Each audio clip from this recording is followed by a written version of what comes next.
Welcome to the Slop Temple. We pray this video helps. You start by disconnecting the battery negative terminal and waiting about 1 minute to clear capacitors and avoid airbag faults.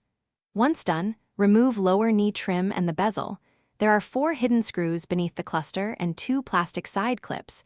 Use a plastic trim tool so you don't mar the finish. Next, unscrew the 4 cluster mounting screws.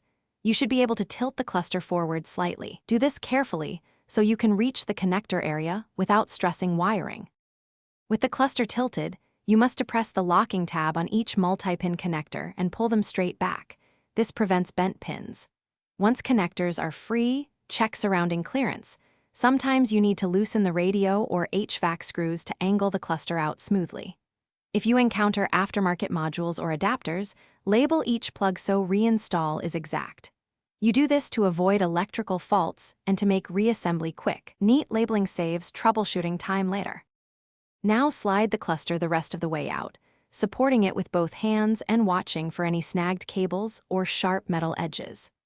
Once out, inspect the connector pins, grounding lugs, and the foam pads behind the cluster. Damaged foam often causes rattles and should be replaced. If you see airbag or ABS warnings after reconnecting the battery, make sure connectors are fully seated and the battery was disconnected long enough. Reseat plugs and clear codes only after confirming.